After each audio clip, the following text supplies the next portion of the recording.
नमस्कार मित्रों। लगभग 23.5 वर्ष की उम्र में मैं बैंक में अधिकारी बन गया और मेरी पहली पोस्टिंग हुई गुंटूर में। उसके कुछ ही महीनों बाद एक कार्यक्रम में प्रतिभागिता करने का अवसर मिला। मैं वहाँ संकाय एक सदस्य के रूप में बुलाया गया था भाषण देने के लिए।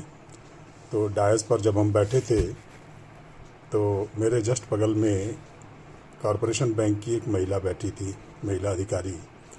वो बार बार अपनी जांघ मेरी जांघ से छुआए और मैं सिमटता चला जाता था।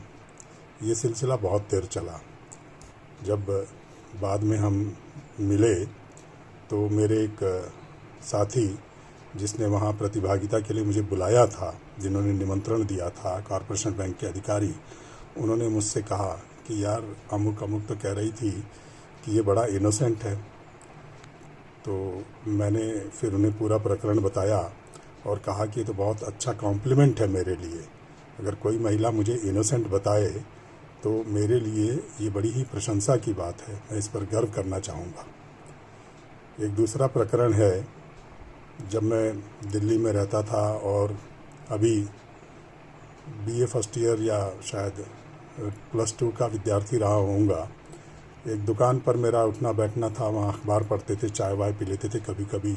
तो उसके जो संचालक थे शर्मा जी, उन्होंने होली के अवसर पर मुझसे शराब पीने का बड़ा आग्रह किया। गिलास में शराब भरकर मेरे होठों तक लगा दी लगभग उन्होंने, और बार बार आग्रह करते रहे, अरे पी ले यार, पी ले यार। पहाड़ी थे वो शर्मा जी, लेकिन मैंने शराब नहीं पी तो नहीं पी। तो ये 2 प्रकरण मैं क्यों बता रहा हूँ आपको।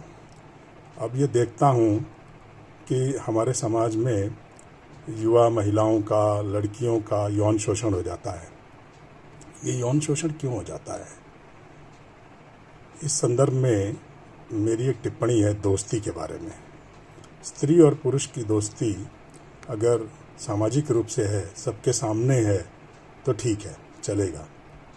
जैसे कि कक्षा के सहपाठियों का होता है, वे सामूहिक रूप से पिकनिक पर जाते हैं, मिलते हैं, जुलते हैं, खाते हैं, गाते हैं, यहाँ तक ठीक है।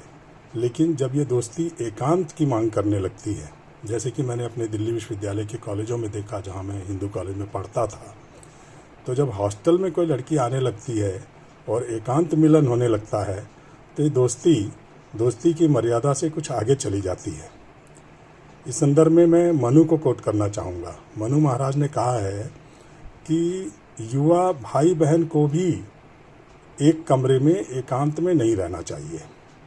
उन्होंने ये भी कहा कि अगर गुरु पत्नी युवा हों तो उनके चरण स्पर्श नहीं करना है, उनके पांव छूना नहीं है। दूर से धरती को छूकर उन्हें प्रणाम करो, उनके पांव न छुओ। आशय क्या है? एकांत पाने पर हमारी काम वासनाएं जागृत हो जाती हैं। और ये एकांत हम क्यों देते हैं किसी को? हमारा शोषण इसीलिए तो होता है कि हम एकांत में मिलना स्वीकार करते हैं। क्या हमें इतना बोध नहीं है कि जब एकांत पाएंगे तो क्या होगा? आजकल जगह जगह ये चीज़ें सुनने में आ रही हैं। लड़कियां जिम जाती हैं, चलो समझ आता है, लेकिन उस जिम के बाद जब अपने ट्रेनर से एकांत मिलन होता है तब कुछ भी हो सकता है। एकांत का मतलब है आपके अंदर की काम वासना की पूर्ति के लिए आपके मन में ज्वाला का जग जाना। हम काम वासनाओं के पुतले हैं। काम, क्रोध, मद, लोभ, ये सब हमारे अंदर बैठे हुए हैं। जैसे ही मौका मिलता है ये हमारी वासनाएं धधक उठती हैं। तो जो हमारी जो बच्चियां हैं वे एकांत में क्यों मिलती हैं लड़कों से? और वो मिलती हैं, एक नहीं अनेक बार मिलती हैं, महीनों मिलती हैं, गर्भ धारण कर लेती हैं, तब कहती हैं कि मेरा यौन शोषण हुआ। कौन भला मानुष इसे यौन शोषण कहेगा? मनु को लोग गालियां देते हैं, अरे पढ़ाओ ना, मनु में जो अच्छा है वो पढ़ाओ, जो बुरा है उसे मत पढ़ाओ। ये तो हम भी करते हैं ना। जब गोभी लाते हैं तो उसमें जो कीड़े होते हैं, कीड़ों को निकाल के फेंक देते हैं, उसके डंठल को फेंक देते हैं, पत्तों को फेंक देते हैं। सार सार को गई रहे, थोथा दे उड़ाए। तो जो हमारे जो ग्रंथ हैं और हमारी जो किताबें हैं, जो हमारी शिक्षाएं हैं, उनको हम ग्रहण क्यों नहीं करते? हमने उन सबको एक और कर दिया और अब दुनिया भर गाते फिर रहे हमारा शोषण हो रहा है। शोषण तो आपका होगा ही, क्योंकि आपके माता पिता आपको नहीं सिखाते, आप कुछ अच्छी बात सीखना नहीं चाहते। कोई ढंग की बात करता है तो आप उससे सवाल करते हैं कि आपको बोलना नहीं आता, आप बोलते कैसे हैं। कई बार मैं इस परिस्थिति का सामना करता हूँ। लोग कहते हैं आप बोलते कैसे हैं। मैं महिलाओं से 10 फुट दूर से मिलता हूँ, उनके पास भी नहीं जाता। क्यों? क्योंकि वो मुझ पर इल्ज़ाम लगा सकती हैं। किसी को भी नहीं जाना चाहिए महिलाओं के पास। दूर से बात करो। दूर से बात करने में आप सुरक्षित हैं।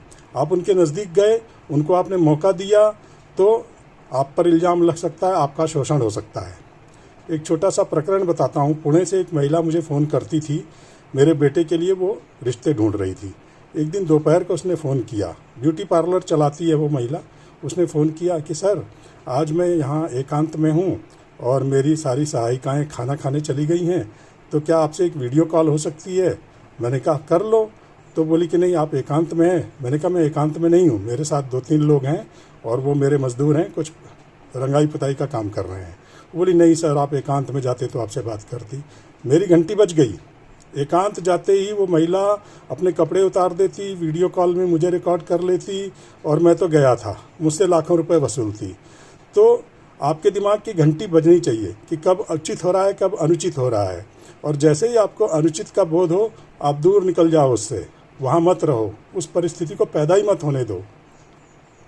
तो मेरी जो बेटियाँ हैं, जो बहनें हैं, जो युवा स्त्रियां हैं समाज की, उनसे मेरा यही निवेदन है कि आप खुद को आफत में डालकर ये न कहो दूसरे से कि मेरा शोषण हो गया। इसकी जिम्मेदारी बहुत हद तक आपकी है। धन्यवाद।